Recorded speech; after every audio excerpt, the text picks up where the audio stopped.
Hello friends, welcome to doctor Rashmi's homeopathy. Friends, चेहरे पे तिल वैसे तो बहुत खूबसूरत दिखते हैं, लेकिन अगर वो हर जगह दिखने लग जाएं और बढ़ते ही चले जाएं तो एक प्रॉब्लम की बात हो सकती है। तो आज हम बात करने वाले हैं चेहरे पे तिल हटाने की होम्योपैथी की मेडिसिन के बारे में, जो कि बहुत ज़्यादा इफ़ेक्टिव हैं और आपको पता भी नहीं चलेगा कि कब आपके चेहरे से तिल गायब हो गए हैं। तो सबसे पहले हम बात करते हैं कि तिल होते क्या हैं और क्यों बनते हैं।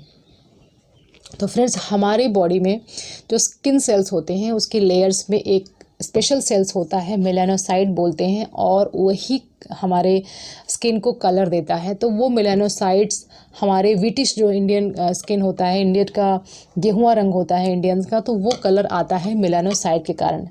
जैसे जैसे मेलानोसाइट बढ़ेगा वैसे वैसे हमारे बॉडी का कलर, हमारे स्किन का कलर डार्क होता जाएगा, और जैसे जैसे मेलानोसाइट कम होगा वैसे वैसे हमारे स्किन का कलर लाइट होता जाएगा। लेकिन कई बार कुछ ऐसी कंडीशंस होती हैं जिसके कारण जो मेलानोसाइट्स होते हैं एक ही जगह पर जमा होना शुरू हो जाते हैं। तो उसी कंडीशन को बोला जाता है तिल। यानी जो बहुत ज़्यादा डार्क कलर आता है वो आपके मेलानोसाइट्स वहाँ पर इकट्ठे हो गए हैं due to some unknown reasons, तो वही होते हैं आपके तिल। फ्रेंड्स, जो तिल होते हैं मोस्टली हार्मलेस होते हैं, लेकिन एक ऐसी कंडीशन जिसमें आपको सतर्क हो जाना चाहिए। उसमें पहली चीज़ ये है कि अगर आपके तिल या मस्से में बहुत ज़्यादा खारिश हो रही है। दूसरा इंपॉर्टेंट पॉइंट है कि अगर आपको इचिंग करने के बाद कभी ब्लीडिंग आ गई हो, ब्लड आ गया हो। दूसरा पॉइंट। तीसरा इंपॉर्टेंट पॉइंट ये है कि अगर उसमें हेयर हो, आप ध्यान से अपने मस्से को देखेंगे, अगर उसमें हेयर है तब आपको सतर्क होना चाहिए। और चौथा इंपॉर्टेंट चीज़ है कि अगर उसका कलर चेंज हो रहा है, कभी ब्राउनिश कलर का है, कभी हल्का ब्राउन हो गया, तो अगर उसमें कलर चेंज हो रहा है तो ये जो चारों कंडीशंस हैं इसमें आपको सतर्क रहना है। और ये कंडीशन कहीं ना कहीं मेलानोमा यानी स्किन कैंसर को डिनोट करती है, इंडिकेट करती है। अगर ये सारे सिम्टम्स आपके नहीं हैं तो उसके लिए होम्योपैथिक मेडिसिन हम डिस्कस करेंगे, जो धीरे धीरे जो मेलानोमा की जो टेंडेंसी है कि एक ही जगह पर वो इकट्ठा होता जा रहा है उसको ख़त्म करेगी, और साथ ही साथ जो शरीर में आपके तिल बनते चले जा रहे हैं जो कि फेयर कॉम्प्लेक्शन में काफ़ी ज़्यादा प्रोमिनेंट दिखते हैं, तो उसके लिए होम्योपैथिक मेडिसिन बताती हूँ। अगर मेलानोमा की कंडीशन है तो उसके लिए आप काली आर्ट्स की 30 पोटेंसी मेडिसिन लेना स्टार्ट कर दीजिए, तो काफ़ी ज़्यादा मेलानोमा से आपको रिलीफ मिल जाएगा। और अगर ज़्यादा ही प्रॉब्लम होती है तो फर्दर इन्वेस्टिगेशन आप करा सकते हैं।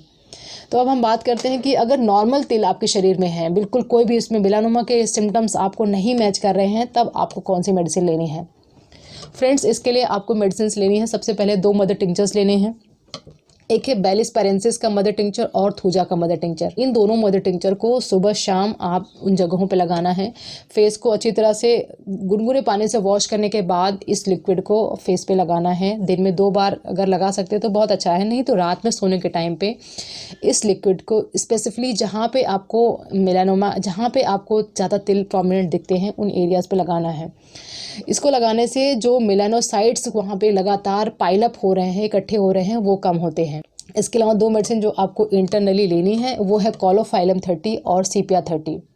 सीपिया 30 को आप सुबह इसके 2 से 3 बूंदें डायरेक्ट टंग पे ले सकते हैं, और कोलोफाइलम 30 को रात में सोने से पहले 2 से 3 बूंदें ले सकते हैं। जो सीपिया 30 है, जो कोलोफाइलम 30 है, ये हार्मोनल इम्बैलेंस को सही करती है। जो आपकी बॉडी में जो चेंजेस आए हैं जिसके कारण आपके अंदर ये डिपोजिशन हो रही है, जो पिगमेंटेशन हो रही है, उसको रोकती है। और साथ के साथ आपको लेनी है थूजा 200। तो थूजा 200 को आपको वीक में सिर्फ एक बार लेना है। मतलब आप जब इस मेडिसिन को स्टार्ट कर रहे हैं तो आप देख लीजिए कि आप संडे को स्टार्ट करें, मंडे को स्टार्ट करें, जब भी आप स्टार्ट कर रहे हैं तो मोस्टली आप संडे को स्टार्ट करें। संडे को आप थूजा 200 की सुबह सुबह एक डोज खाली पेट ले ले। उसके बाद हर संडे टू संडे आपको थूजा लेते रहना है। और जो सीपिया 30 बताई, जो कोलोफाइलम 30 बताई, आपको सुबह शाम लेना है। और इसके साथ साथ 2 मैंने मदर टिंचर्स बताए हैं, बेलिस पैरेंसिस और थूजा, इन दोनों को अप्लाई करना है जिन जगहों पे आपको प्रॉब्लम है। तो फ्रेंड्स, जो तिल का फॉर्मेशन होता है, अगर इन मेडिसिन को आप लगातार लेते हैं तो इनका फॉर्मेशन रुक जाता है।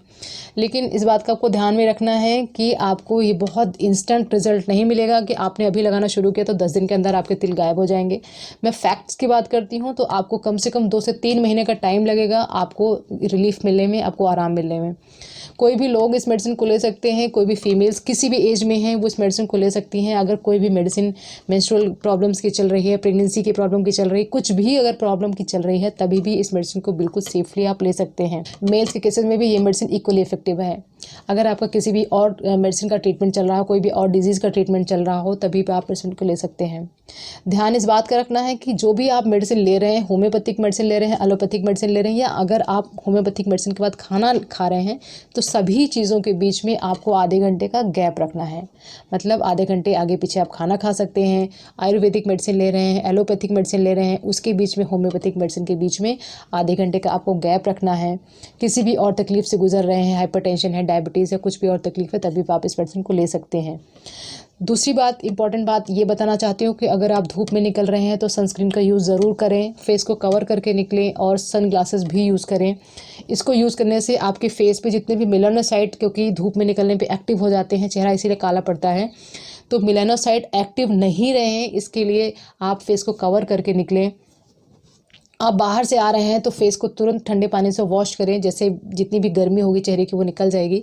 तो आपको प्रिवेंट भी करना है कि आपके मेलानोसाइट्स एक्टिव नहीं हों, ओवर एक्टिव नहीं हों, और साथ के साथ जो जितने भी ग्रोथ हो रही है, जितने भी मल्टीप्लिकेशन हुई जा रही है एक ही जगह पे मेलानोसाइट्स की, जिसके कारण आपको तिल बन रहे हैं, वो भी रुकते हैं। तो फ्रेंड्स, जो तिल होते हैं सिर्फ कॉस्मेटिक पर्पज़ से ही ज़्यादातर लोग आते हैं कि कॉस्मेटिकली वो ज़्यादा अच्छे नहीं दिखते हैं, लेकिन ध्यान इस बात का रखना है कि आपके जो तिल या मस्से हैं वो मेलानोमा नहीं होने चाहिए। ज़रूर इस बात का ध्यान रखें। मैं बार बार इस बात को इसलिए बोल रही हूँ क्योंकि कई बार लोग किसी भी मस्से को नॉर्मल मस्सा समझ लेते हैं और ये एक बड़ी प्रॉब्लम हो जाती है क्योंकि वो मेलानोमा मिलता है। तो ये सारी बातों का ध्यान में रखते हुए फ्रेंड्स, ये सारी वीडियो, ये सारी इन्फॉर्मेशन थी आपको तिल या मस्से के बारे में और उसको हटाने की होम्योपैथिक मेडिसिन के बारे में। कोई भी डाउट्स हैं, कोई भी क्वेरीज़ है, या मुझसे कुछ रह गया हो बताने के लिए, तो आप मुझसे क्वेश्चन करके पूछ सकते हैं, मैं उसका रिप्लाई कर दूंगी। तो फ्रेंड्स, अगर आपको वीडियो अच्छी लगी हो तो वीडियो को लाइक ज़रूर करें, फ्रेंड्स एंड फैमिली के साथ शेयर करें, मेरे चैनल को सब्सक्राइब करके बेल आइकन को प्रेस कर दें, जैसे कि अपकमिंग वीडियोज़ की नोटिफिकेशन मिलती रहे। जल्द ही मिलती हूँ नए वीडियो के साथ, तब तक के लिए थैंक्स फॉर वॉचिंग।